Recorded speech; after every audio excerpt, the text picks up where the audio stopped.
പ്രിയപ്പെട്ട കൂട്ടുകാരെ, എല്ലാവർക്കും നമ്മുടെ പുതിയ വീഡിയോയിലേക്ക് ഹാർദവമായ സ്വാഗതം. ദോശയ്ക്കും ഇഡ്ഡലിക്കുമൊക്കെ നമ്മൾ സ്ഥിരമായിട്ട് ഒരേ രീതിയിലുള്ള ചട്നി കൂട്ടി മടുത്തിട്ടുണ്ടോ? ഉണ്ടെങ്കിൽ ഇതാ നമ്മളിന്ന് ഒരു അടിപൊളി ഉള്ളിച്ചട്നിയുടെ റെസിപ്പിയുമായിട്ട് നമ്മൾ വന്നിരിക്കുന്നത്.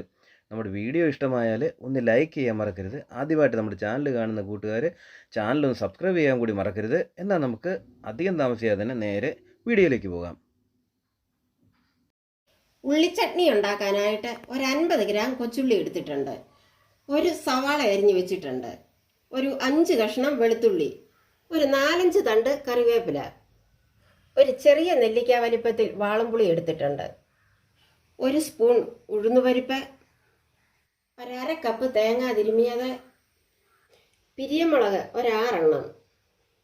പിരിയമുളകിന് നല്ല എരിയുള്ളതാണ്. ഒരു 2 സ്പൂൺ വെളിച്ചെണ്ണ. നമ്മൾ ഉള്ളിച്ചട്നി ഉണ്ടാക്കാനായിട്ട് വെളിച്ചെണ്ണയാണ് ചേർക്കുന്നത്. വെളിച്ചെണ്ണ ചേർത്താൽ നല്ല രുചി കിട്ടും. പാകത്തിനുള്ള ഉപ്പ്, പിന്നെ കടുക് താളിക്കാനായിട്ട് കൊച്ചുള്ളി അരിഞ്ഞത്, വറ്റൽമുളക്, കറിവേപ്പില, കടുക്. ഇനി നമുക്ക് ചട്നി ഉണ്ടാക്കാനായിട്ട് തുടങ്ങാം. നമ്മളൊരു ഫ്രൈ പാൻ അടുപ്പേ വെച്ച് അത് ചൂടായി വന്നിട്ടുണ്ട്. ഇനി അതിലേക്ക് വെളിച്ചെണ്ണ ഒഴിച്ചു കൊടുക്കാം.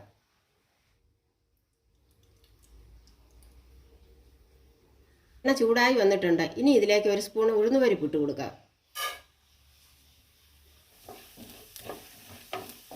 ഉഴുന്നുപരിപ്പ് ചെറുതായിട്ടൊന്ന് ചുമന്നിട്ടുണ്ട്. ഇനി നമുക്ക് അതിലേക്ക് വറ്റൽമുളക് ഇട്ട് കൊടുക്കണം. നമ്മളെടുത്തിരിക്കുന്നത് പിരിയമുളകാണ്, അതങ്ങോട്ട് ഇട്ട് കൊടുക്കുക.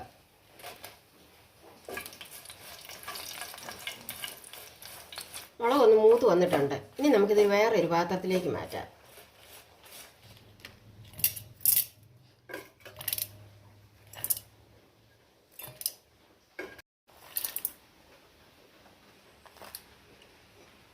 ഉഴുന്നുപരിപ്പ് മുളകും വറുത്ത് കോരി എണ്ണയ്ക്കകത്തോട്ട് ഒരു 5 കഷ്ണം വെളുത്തുള്ളി ഉണ്ട്, അതുകൂടി അങ്ങോട്ട് ഇട്ട് കൊടുക്കാം. ഇനി നമുക്കിതിലേക്ക് കൊച്ചുള്ളി ഇട്ട് കൊടുക്കാം. ഇനി നമുക്കിതിലേക്ക് പാകത്തിനുള്ള ഉപ്പ് ചേർത്ത് കൊടുക്കാം.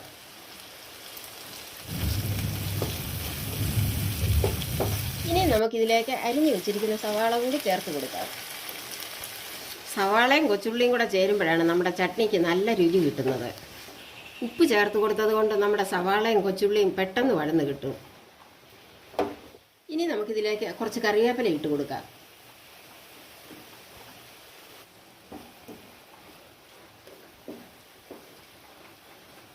ഇനി നമുക്കിതിലേക്ക് എടുത്തു വെച്ചിരിക്കുന്ന വാളംപുളി അങ്ങോട്ട് ഇട്ട് കൊടുക്കാം.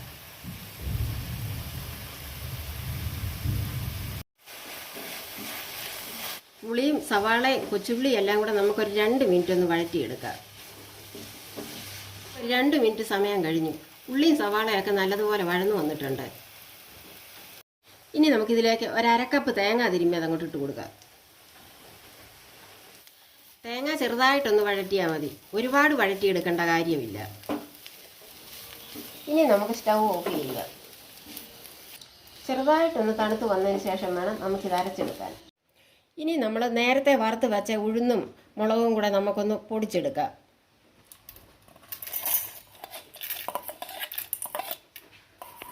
ഇപ്പം നമ്മൾ മുളക് ചെറുതായിട്ടൊന്ന് പൊടിച്ചെടുത്തിട്ടുണ്ട്. ഇനി നമുക്കിതിലേക്ക് നേരത്തെ വഴറ്റി വെച്ചിരിക്കുന്ന വെളുത്തുള്ളി, കൊച്ചുള്ളി, സവാള, തേങ്ങ, വാളംപുളി എല്ലാം കൂടെ അങ്ങോട്ട് ഇട്ട് കൊടുക്കാം.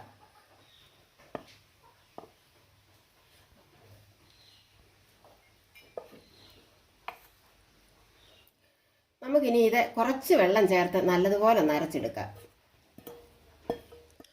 ഉപ്പ് നമ്മൾ നേരത്തെ ചേർത്തത് കൊണ്ട് ഇനി ചട്നി അരച്ചതിന് ശേഷം നോക്കിയിട്ട് ചേർത്താൽ മതി.